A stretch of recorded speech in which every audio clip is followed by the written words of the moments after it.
শুভ সকাল বন্ধুরা, সবাই কেমন আছেন? আশা করছি ঈশ্বরের কৃপায় সবাই ভালো আছেন এবং সুস্থ আছেন। আমিও মোটামুটি ভালোই আছি। আমি শিবানী দুর্গাপুর থেকে বলছি। আপনারা কোথা থেকে আমার ভিডিওটা দেখছেন যদি কমেন্ট করে জানান, আমার খুব ভালো লাগবে। সকাল সকাল আমি মাংস নিয়ে বসিনি, আমার কাজ হয়ে গেছে। আমার ঘর মোছা, বাসন ধোয়া সমস্ত কমপ্লিট হয়ে গেছে, উঠোন ঝাড় দেওয়া সব শেষ। তারপরে আবার হাজব্যান্ড মাংস নিয়ে চলে এসেছে। তো আমি ভাবলাম যে তাহলে পরিষ্কার করে ধুয়ে নিয়েছি মাংসটা, নিয়ে পরে নুন হলুদ দিয়ে মাখিয়ে অন্ততপক্ষে রেখে দিই।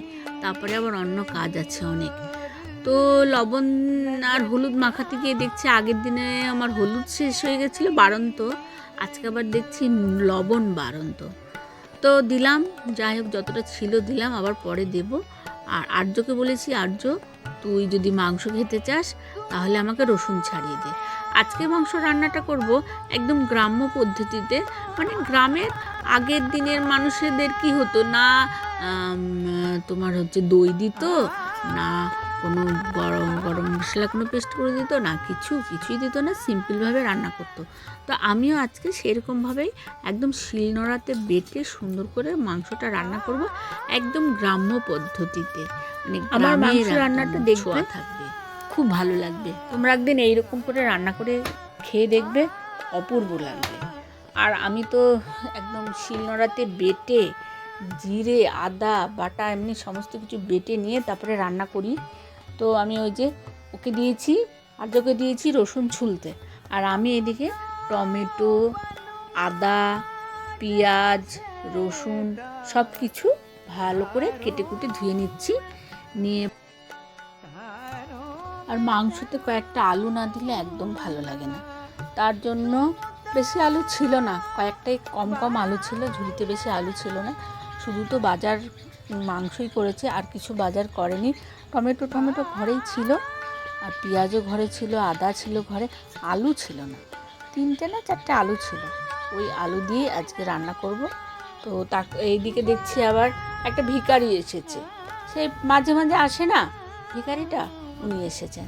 তো ওনাকে আবার একটু চালের সাথে একটা আলু দিয়ে দিলাম, দিয়ে পরে ভিক্ষাটা দিয়ে নিই, তারপরে বলছি উনি কি বললো, বলছি দাঁড়া।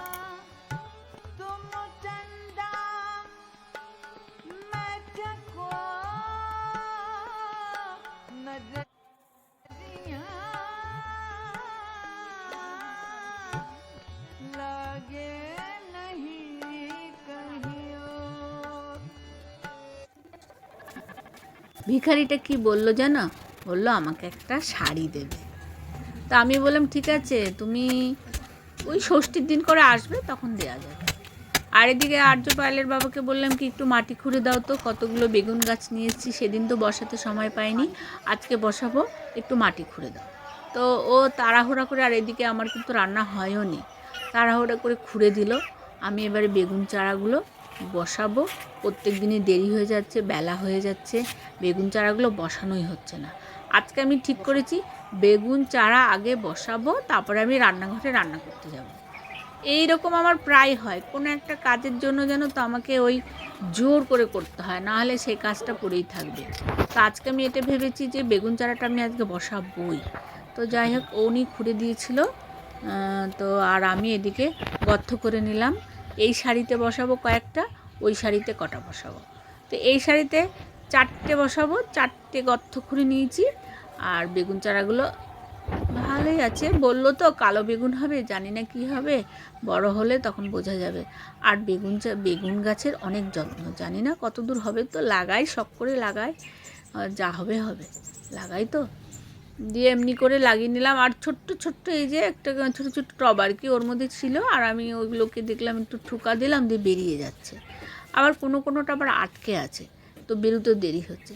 তো স্প্লিট করেছি কেন বলো তো, ভিডিওটা না অনেক বড় হয়ে যাচ্ছিলো, তার জন্য একটু স্প্লিট করে দিলাম। মনে কিছু করো না, অনেক বড় হয়ে যাচ্ছিলো। আর এদিকে আমাকে তো গাছগুলো লাগাতেই হবে, নাহলে তো হবে না। ওই শাড়িতে 4টে গাছ লাগালাম, আর এই শাড়িতে মনে হয় আমার 4টে ধরবে না, মানে 4টে নেই, 3টে আছে। তো এই শাড়িতে 3টেই লাগাবো। এমনি করে ঠোকা দিয়ে এই যে ছোট্ট তো টবগুলো, এগুলো ছোট্ট মাটির টব, একটু ঠোকা দিলেই বেরিয়ে যাচ্ছে। তো এই দেখো বেরিয়ে গেছে, কি সুন্দর না, খুব ভাল লাগে কিন্তু আমার।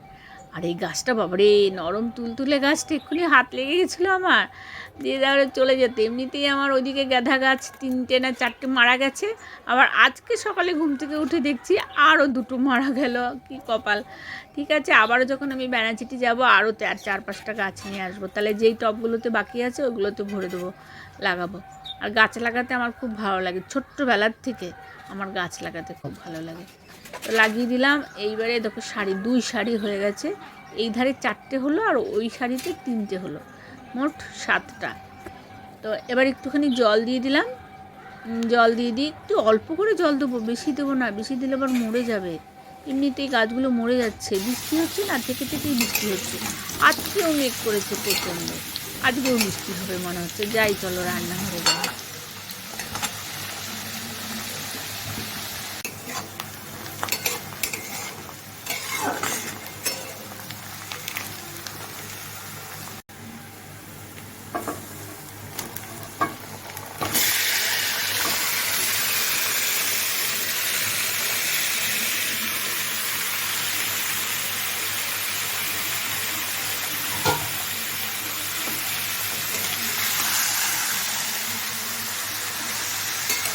রান্নাঘরে চলে এসেছি, আলু কটা ভেজে নিলাম, দিয়ে পেঁয়াজ ভেজে মাংসটা নুন হলুদ তো মাখানোই ছিল, তার মধ্যে দিয়ে দিলাম কী বলো তো, 2টো পেঁপের কুচি।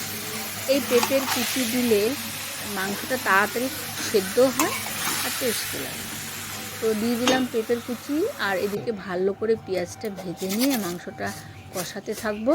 ওইদিকে মাংসটা কষানো হচ্ছে, ঢাকা দিয়ে রেখেছি, সিমে করে দিয়ে চলে এলাম। আর এদিকে আমি আদা আর জিরা এগুলো সব যেগুলো মশলা আর কি, লঙ্কা এগুলো বেটে নেব।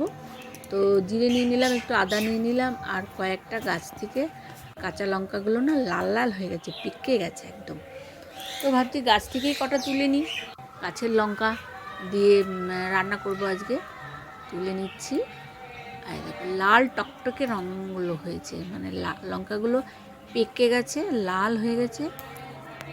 আর একটা লঙ্কা সেদিনও দেখেছিলাম, একটা লঙ্কা 2টো হয়েছে, একটা বোটার মধ্যে 2টো লঙ্কা হয়েছে, মানে একই বৃন্তে 2টি কুসুম যাকে বলে।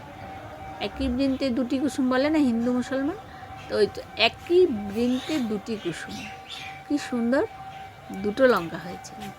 নিয়ে নিলাম, আজকে পেকে গেছে, ওই লঙ্কাটা আগের দিন দেখেছিলাম একটু কাছাকাছি, আজকে পেকে গেছে। তো নিয়ে নিলাম, নিয়ে পরে এবার মশলাটা আমি বেটে নেব। আর শিলনোড়াতে মশলা বাটলে যে কোনো তরকারি তোমার খুব কিন্তু টেস্ট হয়, গুঁড়ো মশলার থেকে শিলনোড়ায় বাটা মশলা রান্না করলে তরকারির টেস্ট বাড়ে, খেতে খুব ভালো হয়, সুস্বাদু হয়। আর আমি আজকে একদম গ্রাম্য পদ্ধতিতে মাংস রান্না করছি, এই মাংসটা খেতে অপূর্ব লাগবে, আর কিচ্ছু দরকার নেই, শুধু এই মাংসের ঝোল দিয়ে 1 থালা ভাত খাওয়া যায়। তো চলো আমি মশলাটা বেটে নিই, নিয়ে পরে যাব ঘরে। আর এখানে মশলাটা বেটে নিলাম, এখানে একটুখানি আলো আছে, মশলা বাটতে একটু আলো চাই। তো মশলা বাটা আমার হয়ে গেল। মশলা বাটতে বাটতে বন্ধুদেরকে বলি যে আমার ভিডিওটা কেমন লাগছে, যদি ভালো লাগে তাহলে একটা লাইক করে দেবেন, লাইক কমেন্ট করে জানাবেন কেমন লাগছে, তাহলে আমারও ভালো লাগবে। আর আপনারা কোথার থেকে ভিডিওটা দেখছেন সেটা যদি একবার বলেন, তাহলে তো আমার আলো, দেশ বা বিদেশ যেখান থেকেই দেখেন না কেন একটা কমেন্ট করবেন। তো মাংসটা আমি এদিকে ভাজা করে নিলাম, নিয়ে পরে এদিকে জিরে বাটা আদা বাটা এটাও দিয়ে দিলাম, দিয়ে পরে দিয়ে দেবো একটু টমেটো রসুন এগুলো দিয়ে দেবো বাটা, আর একটু পেঁয়াজ বাটা দিয়ে আবারও ফের কষাতে থাকবো। মশলাটা দিয়ে দিচ্ছি, বেশ সুন্দর করে কষাতে থাকবো।